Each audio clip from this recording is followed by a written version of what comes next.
allowing really good advisors to be really good advisors and giving them permission to do that and have what so many advisors want, which is a lifestyle practice, but they want to be able to monetize it at like it's an enterprise. Like at the end of the day, I found that most advisors share that feeling. But really, do they really want to be the operator and the CEO and CMO? No.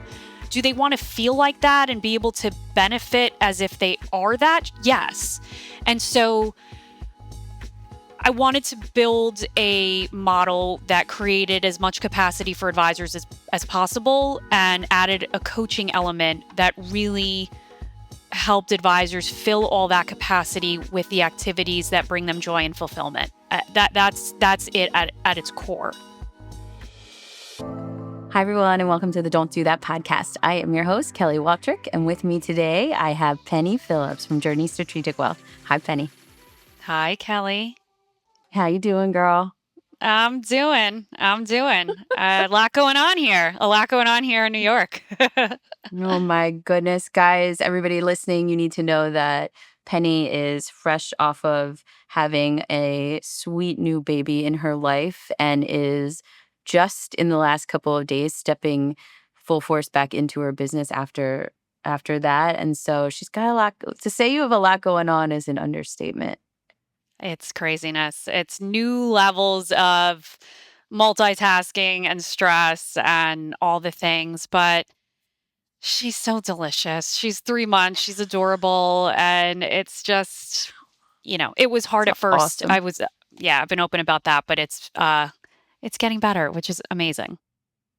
Awesome. All the moms that are listening are like, ooh, we know what's going through her brain. We know what's happening. It's a hard thing. And it's a shift in your life, right? Like all your priorities start to change and the way you think about everything starts to change. And Penny, what is the wildest thing that happens? And I know that you'll start to see this is like the things that used to take you a week, even if you were wildly efficient, will take you a day because you have no other choice than to get it done in a day. And that's like the mom's superpower that kicks in, right? Yeah, and it's literally called Parkinson's law. Like as the time you have to complete something shrinks, you magically can get it done. And so I've seen it a lot in business, but you are 1000 correct. I thought I was productive before. Trying to get out of the house with a baby will reinforce new levels of productivity. So that is so true. I was just saying on another podcast, we have an intentionally mom Slack channel where we share all of our chaos. I love that. It's therapeutic and it's hilarious. Like I told the channel this morning that today is dress your kid like an animal day. Stop. What? I texted my husband and I was like, we are opting out of this. I'm sorry, but our children are not dressing up like animals today. That is just not a thing that's happening. So I don't know. You have a lot to look forward to for Spirit Days. I can't wait. I've got grandma helping. I got hubby helping. So, it does take a village. It's 100% true. Awesome. Okay. So Penny, I feel like what people see from you and what people are used to from you is a boldness in the way you talk about advisors and their businesses and the way that they need to think about things. So give us sort of a glimpse into your background, why you feel so strongly about certain things, and how you're bringing that to life at Journey. Yeah. Oh, where to start? I've spent my whole career coaching financial advisors. It's sort of a unique background, I'll say. I didn't certainly go to school for practice management coaching, but fell into it very early in my career and honestly fell in love with watching advisors who have such an important job. It's such a noble profession, watching them evolve and succeed and ultimately change people's lives. Like that was always my why to continue in this arena, is because like the ultimate outcome is helping everyday people, retire and be happy and fulfilled and all that stuff. I spent time at a number of big firms. Anyone who knows me knows I was not destined to stay internally at a big organization for a long time. I always sort of had an entrepreneurial spirit. Ended up doing some internal consulting for firms where I would help not just advisors, but broker dealers and big institutions solve the big challenges, right? Succession planning and next gen wealth transfer and all that stuff. Ultimately, went out on my own, Kelly, which I think was my destiny to launch a coaching business.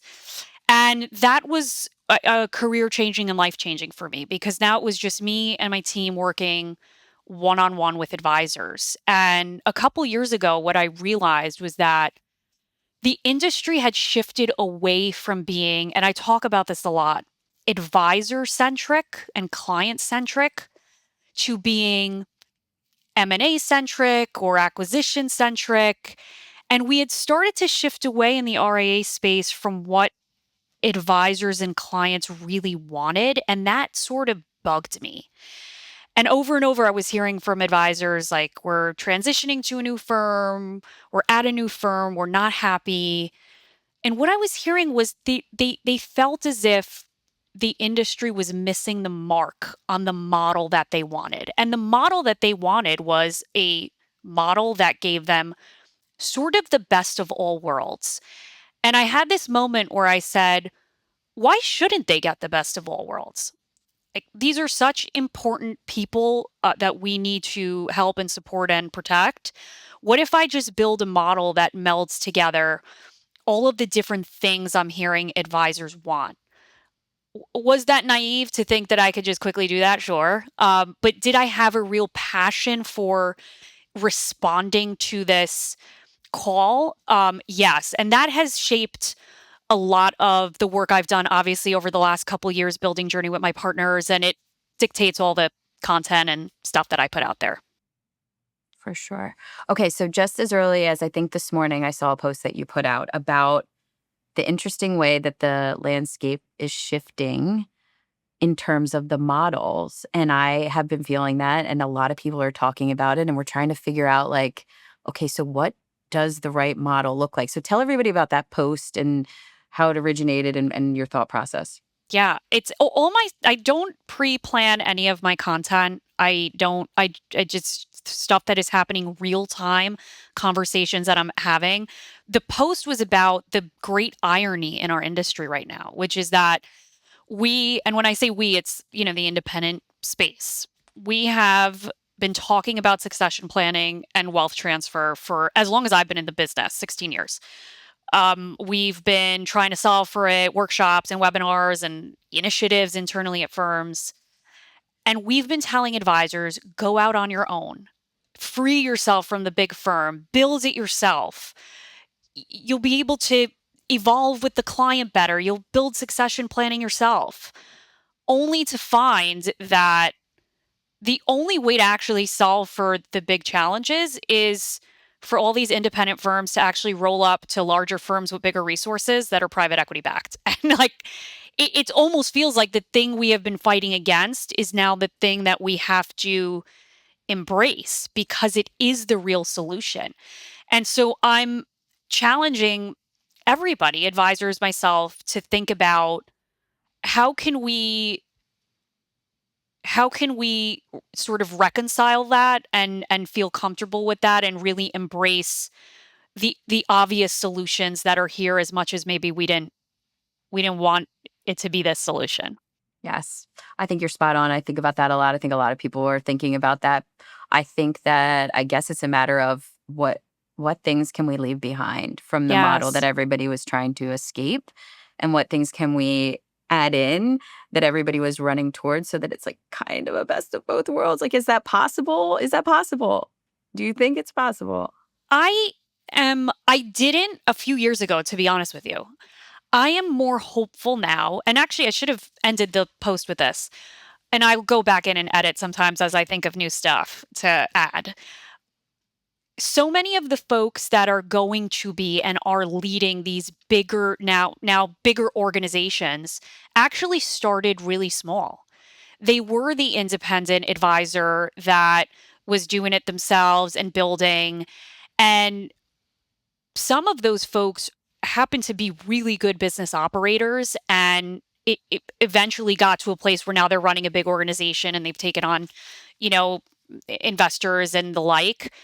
I feel like though we have the best chance with those folks leading the organizations because they've learned the mistakes, they've they've been in the shoes of the advisor, and they know how important ethos and culture is. So I'm hoping that we're going to build back these mega firms, but with an independent spirit and better culture. That's what I'm hoping, and I think it could happen in some places. Yeah, I think that makes a lot of sense. I feel like at the end of the day, right, we still need scale to operate. We still need the underlying services that firms like yours are offering advisors. So it makes a lot of sense. But, and at the end of the day, financial advisors are just like every other industry. You're going to have the group of people who want to lead, and you're going to have the group of people who want to be led. Right. So I do think that there's a model in the middle that we just are working towards, right? Agreed. Totally. Okay, so tell people a little bit about your firm. Like what's your mission? Like what are you super passionate about, and what are you trying to bring to life that sort of sparked your journey? Yeah. And it's why I named the company Journey, because you always have to say the word journey when you're Oh asking my gosh. about it. It's That's genius. that's so funny. I told Yeah. somebody this morning that every podcast I do, a person says intentional like 3 times Yeah, without even noticing, and it totally. makes me smile. It Yeah. does. Yeah, it's a psychological thing. Yep. Really passionate about, and this sparked the whole mission and vision of the company, allowing really good advisors to be really good advisors and giving them permission to do that and have what so many advisors want, which is a lifestyle practice, but they want to be able to monetize it like it's an enterprise. Like at the end of the day, I found that most advisors share that feeling. Like they sort of like that gets back to just wanting it all. But really, do they Yep. really want to be the operator and the CEO and CMO? No. Do they want to feel like that and be able to benefit as if they are that? Yes. And so I wanted to build a model that created as much capacity for advisors as possible and added a coaching element that really helped advisors fill all that capacity with the activities that bring them joy and fulfillment. That's it at its core. And so, in technical terms, what we did is we built out a back and middle office infrastructure so that locally advisors that join us with their teams, they don't have to have an operations person on staff.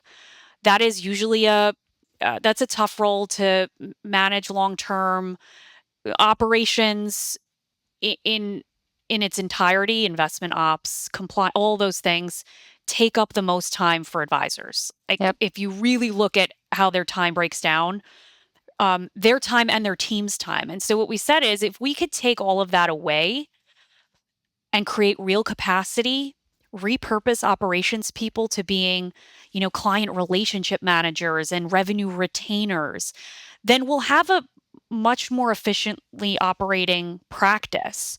And if we add in this constant daily coaching where we're encouraging the advisor to change their daily routine, to focus on their pipeline, and we're giving them real life best practices along the way and coaching them monthly, then they'll grow faster. They'll be more efficient. They'll have more time. They'll grow faster and they'll feel like they're part of a community.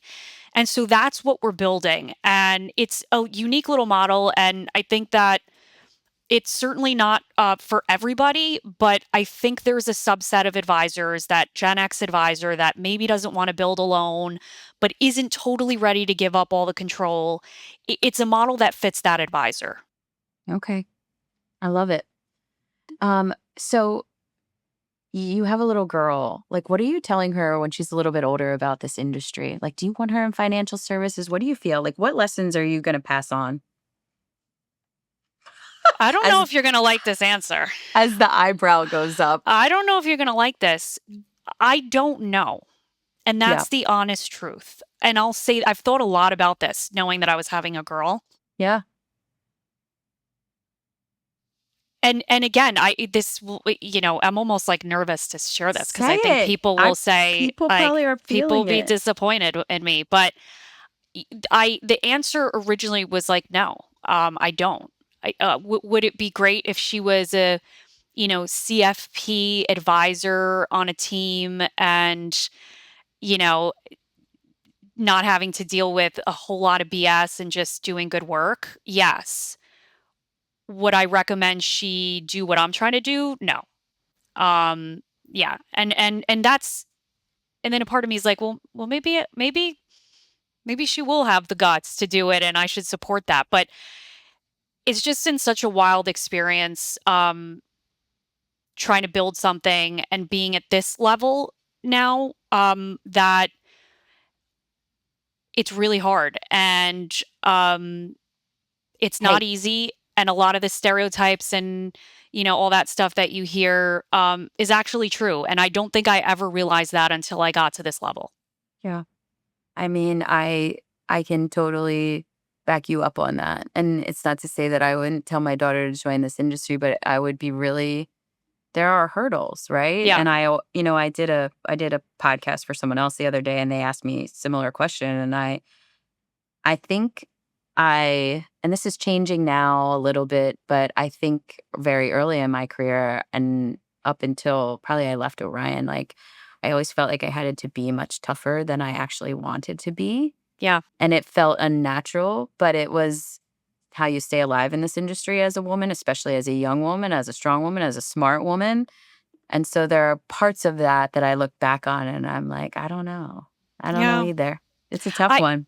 It's tough, and I'll share one thing with you. When I was heavily pregnant, I was at a women's conference, and I remember sitting in the room, and it's again, maybe this is contrarian, but it's sort of the same old at the women's conferences. I love them, by the way. I love seeing my friends. I love being there, but I Yeah. find the content very frou-frou, Yeah. and it just struck me that like we're really not like yes, all of that is great and we should talk about it and we should talk about feelings and we should talk about all of this. But the reality is that you get to a certain level in business in general where that stuff goes out the window. You're not going to sit in a private equity meeting and talk about your feelings and expect to be taken seriously.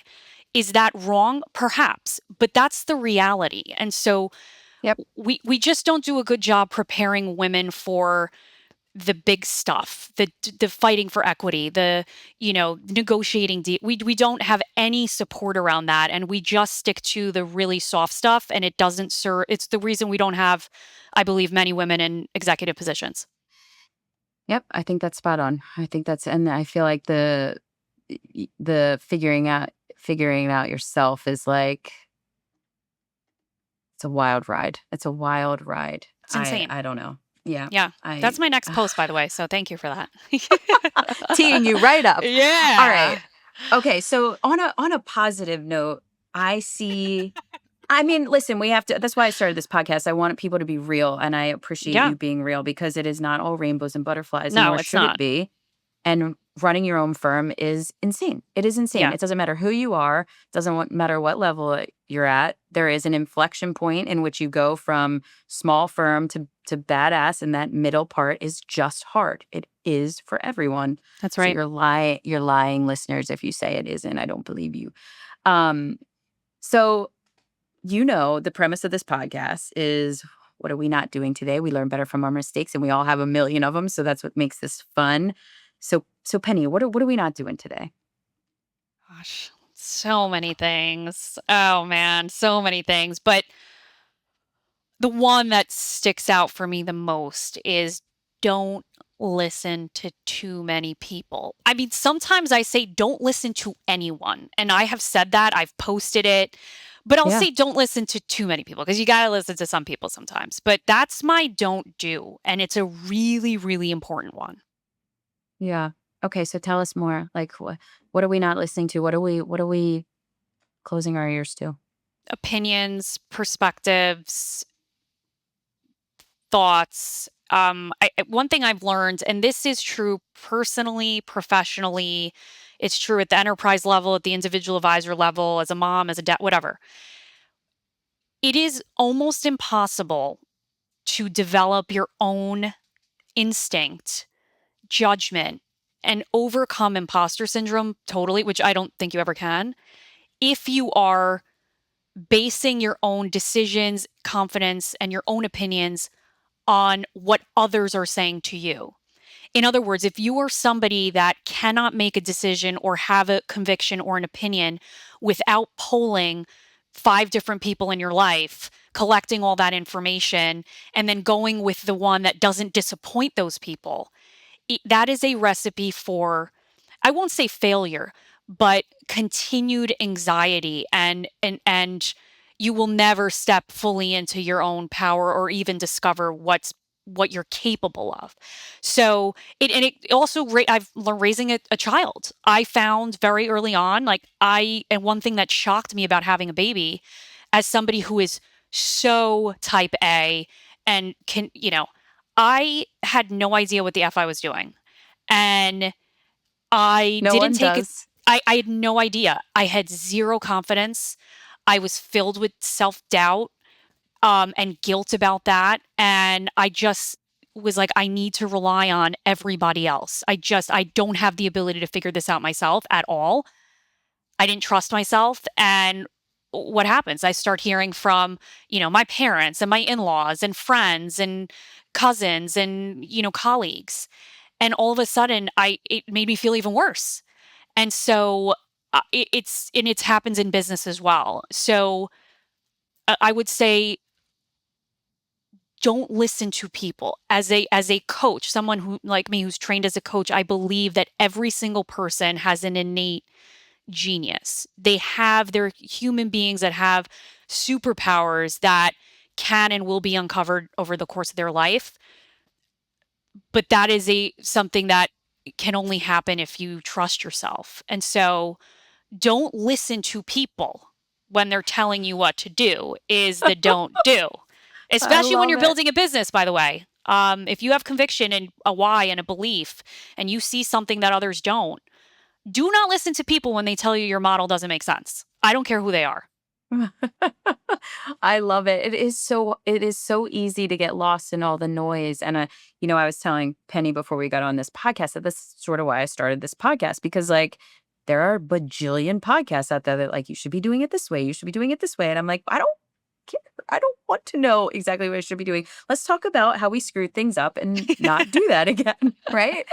But it's so true. It's so easy to get lost in the noise. Now we obviously need feedback and ideas, and we need research, and all those things are important. So like how do you decipher what's noise and what is necessary? Yes, that's so powerful because ironically, one of the things that has worked well, I think, and one of the things I always imagined was building something sort of with other people, with the feedback of advisors and Right. my team and others. Like we've literally the last 4 years have been building together. But I will say that at the core, though, what drives that feedback, what serves as the compass for the entire experience is a single sort of underlying belief about what this model is and should be. And I think that theme holds true anywhere. In other words, like I'll relate it to raising a kid. You know, yes, you're going to get feedback and hear from other people's experiences, but at your core, you know your values. You know the way in which you want to you imagine the experience of raising your child and what human you want them to grow up to be, and that needs to be the compass. So, what I'd say is, as cliche as it is, you have to be clear on your vision. You have to be clear on your mission, what you're trying to accomplish, what legacy you want to leave behind in the industry and your personal life. Everything else can get adjusted around that. But if you are clear on those two things, if somebody gives you an opinion, it won't feel like they are taking you in a different direction. It'll simply feel like, okay, does that reinforce my mission and vision? Does it help it? Does it hinder it? What does it teach me about what I'm thinking? And that has been something I've learned, especially the last year, that I could change initiatives and strategic, I can make different strategic decisions than I would have 3 years ago. As long as my mission and vision stays intact, it is okay. And so I hope people find that helpful because it's something that took me a little bit of time to learn how to do. That that makes perfect sense. So I did a podcast with Ainsley from Yeah. BNY. Yeah. And one of the things that she said that has stuck with me is that she is maniacal about the problem and not about Mm. the solution. Mm. And I literally hear that echoed in my head all the time, whether it's in life or in business. It matches exactly what you just said. Like, if you are focused on what you're trying to accomplish, like, the getting there can change because That's you right. got good advice, because you researched something new, because you saw something else work. But the mission or what you're trying to accomplish doesn't have to. So I love that, and I truly remind myself of that more often than I would like to admit, I think. Yeah. And listen, the business and life, again, it's parallel because it's true in either scenario. Things evolve. And I think you have to evolve with them. Otherwise, you become sort of obsolete. And so it is natural. And I would say you should evolve. I mean, the industry's changed so much in the last couple years. And Mhm. unfortunately, a lot of what's happening in the industry is being dictated by the money that's flown into the industry. And so my point of my post earlier was like, is that a bad thing? Not necessarily. It is just the thing that's happening. And so as business owners and leaders, we have to sort of evolve to adjust accordingly while sticking to our mission and vision. And it really comes down to that. Yep, I love that. So the money flowing into the industry is interesting. So having worked at Orion, and we had 2 PE firms when I left there, and having gone through lots of acquisitions alongside Eric, the one thing that really stuck with me is that you do have the opportunity to do it right. Like, you do have the opportunity to make sure that culture is your focus. You do have the opportunity to make sure that your people are at the forefront. You do have the opportunity to communicate appropriately. Is anybody doing that? The number is small. The percentage of acquisitions that happen in this industry done right is small, but the Yes, opportunity is there. The money doesn't have to be the bad thing. The way that everybody's going about it, and part of it is just being naive, like, going through it the first or second time, it's like you get whacked in the face trying to figure totally. it out. Oh, yeah, But I feel like there can be a right way, and the firms that figure that out are gonna be the ones that win. totally agree. I totally agree. Yeah. All right. So, ladies and gentlemen, what we are not doing today with Miss Penny here is we are not letting everyone's advice shape our mission. We are Yeah, forming our own opinions, we are setting our own vision, and we are taking things under advisement, but only as that, right? I mean, it's the truth. It's hard, so but it's true. it's the truth. Oh my gosh. Listen, I just adore you, and I'm so excited for Likewise. your new journey. Thank And there you. is nothing better than being a mom, and oh man, let's have this conversation again in a year, Yeah. because it changes everything. I that's why I started intentionally. I had a baby and I was like, I can't be in Omaha every week. That doesn't work. I love you, Eric, but like that's not gonna work. Yeah, So it just changes a lot of things. So I hear you. I'm excited to watch you navigate this journey, and it's gonna make you an even better leader. I have no doubt about that. Thank you. And thanks for your partnership and friendship. And I appreciate you guys. Oh, I appreciate you too. All right, Penny, thank you so much. Bye. Thanks so much for tuning in. If you enjoyed today's show, subscribe to be notified when new episodes become available. And please consider giving us a 5-star review on Apple or Spotify. This podcast is sponsored by Intentionally, a financial services growth engine design consultancy and agency. If you want to learn more, please email me at kelly@growintentionally.com. Thank you again for listening, and check back to hear what we're not doing next. The information covered and posted represents the views and opinions of the guest and does not necessarily represent the views or opinions of Kelly Waltrich. The content has been made available for informational and educational purposes only.